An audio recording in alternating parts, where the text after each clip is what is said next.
ফলতার পুনর্নির্বাচন ইতিমধ্যেই ফল কিন্তু প্রকাশিত হচ্ছে। গেরুয়া ঝড়, চতুর্থ স্থানে চলে এলো তৃণমূল কংগ্রেসের প্রার্থী জাহাঙ্গীর খান। ফলতায় পুষ্পার কেরামতি শেষ। পুনর্নির্বাচনে চতুর্থ স্থানে তৃণমূল কংগ্রেস। 15 রাউন্ডের গণনা হয়ে গিয়েছে। বিজেপির প্রার্থী দেবাংশু পান্ডা 1,03,089টি ভোট তিনি পেয়েছেন।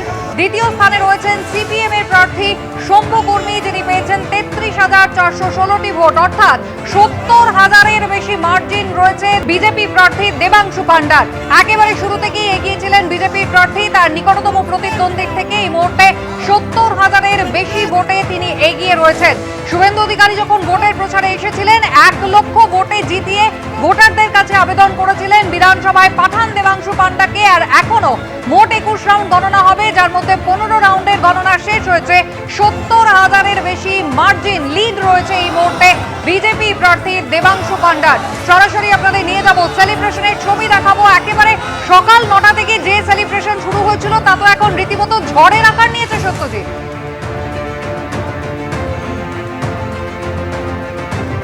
একেবারে কুসুমিতা, তুমি যেমনটা বলছিলে যে 15তম রাউন্ডের শেষে কিন্তু প্রায় 70,000 ভোটে এগিয়ে নিকটতম প্রতিদ্বন্দ্বীর থেকে বিজেপির এই প্রার্থী দেবাংশু পান্ডা। এবং এই দেবাংশু পান্ডার যে জয়, সেই জয় যে একরকম নিশ্চিত ধরে নিয়েছেন এখানকার বিজেপির কর্মী সমর্থকরা, যে কারণে এখানে ভোর থেকেই এখানে বিজেপির কর্মী সমর্থকরা তারা জমায়েত করেছিলেন। এবং যত বেলা গড়িয়েছে সঙ্গে সঙ্গে পাল্লা দিয়ে কিন্তু এই সমর্থকদের ভিড় বেড়েছে। কখনো আবির খেলতে দেখেছি আমরা, কখনো নিজেদের মধ্যে মিষ্টিমুখ করতে দেখেছি।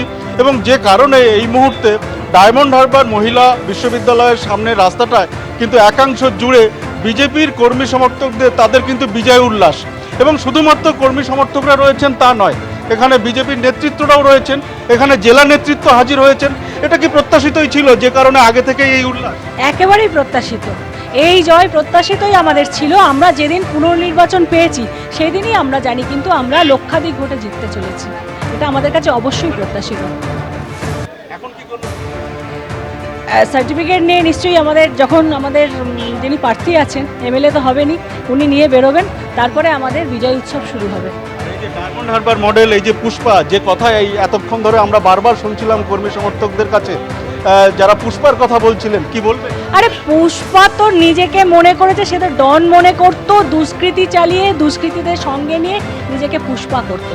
আসল যদি পুষ্পা হতেই হতো তাহলে কিন্তু তাকে এই যে জনসাধারণ যেভাবে স্বতঃস্ফূর্তভাবে ভোট দিয়েছে, এটা তো বিগত 15 বছর ধরে হয়ইনি।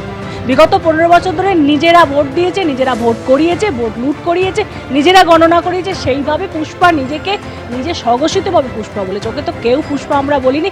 এখন কোথায় পুষ্পা? আসুক আমাদের সামনে, আমরা আহ্বান জানাচ্ছি।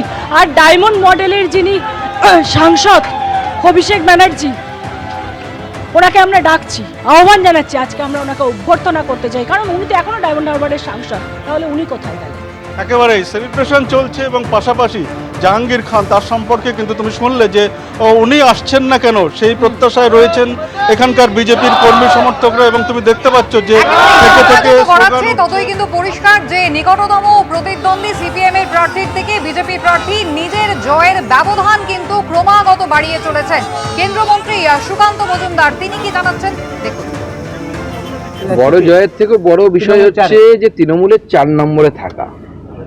এই যে গত লোকসভা নির্বাচনে অভিষেক বন্দ্যোপাধ্যায় এত বিপুল ভোটে জয়লাভ করেছেন, এবং তার মূল কারিগর ছিল হচ্ছে ফলতার জাহাঙ্গীর খান, যে 1 লক্ষেরও বেশি ভোটে লিড দিয়েছিল এই বিধানসভা থেকে অভিষেক বন্দ্যোপাধ্যায়কে।